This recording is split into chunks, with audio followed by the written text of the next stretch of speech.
उपस्थित आमदार, माजी आमदार, सर्व पदाधिकारी, बंधू आणि भगिनींनो, माननीय आमदार रोहित पवार हे गेल्या 3 दिवसापासून या ठिकाणी अन्नत्याग करून उपोषणाला बसलेले आहेत.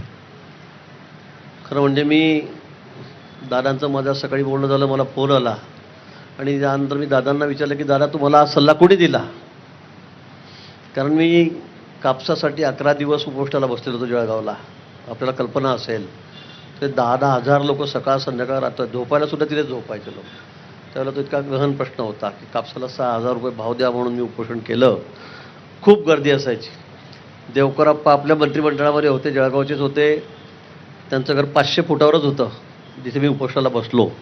ते रोज ये जा करायचे पण माझ्याकडे बघतही नव्हते. मला असं वाटलं एखाद्या दिवशी तरी येतील, माझं उपोषण सोडवतील, काहीतरी आश्वासन देतील, पण एकही दिवस ते आले नाही.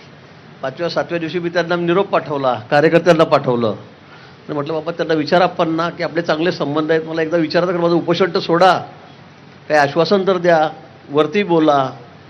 पण त्यांनी सांगितलं, मला वरतून सांगितलं आहे की अजिबात तिकडे बघायचं सुद्धा नाही, त्याला जितक्या दिवस बसायचं असेल तितके दिवस बसू द्या.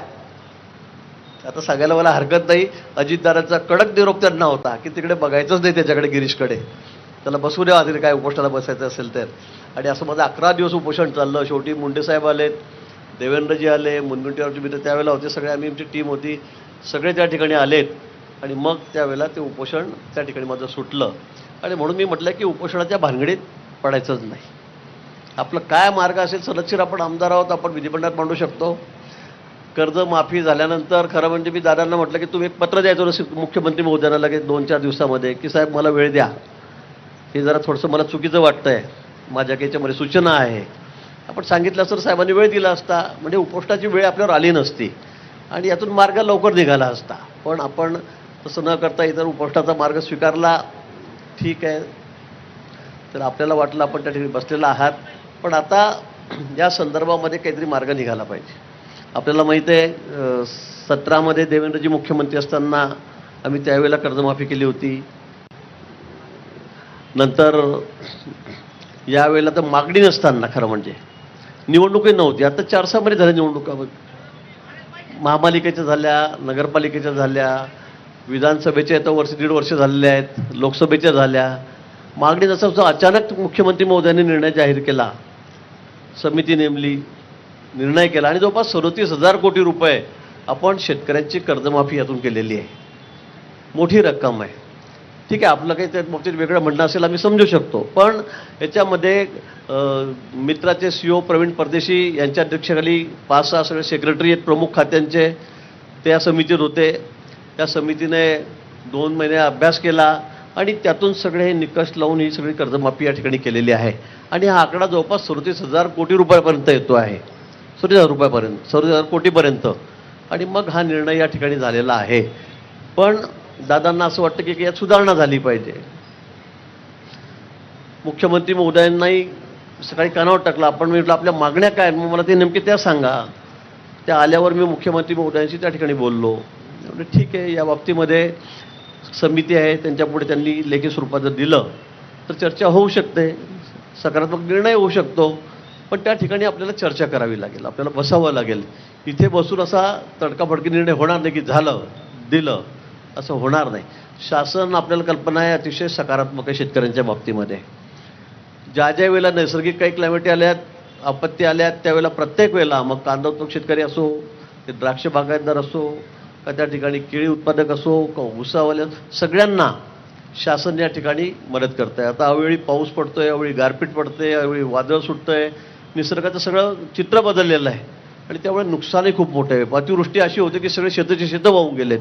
त्यावेळेला सुद्धा शासनाने कुठे याकरता हात घेतलेला नाही. सरळ हाताने मदत कधी नव्हती इतक्या वर्षात, तेवढी आम्ही या ठिकाणी केलेली आहे. पण आता शेतकरी अडचणीत आहे, ही वस्तुस्थिती आहे. आणि म्हणून शासनाने हा निर्णय घेतलेला आहे.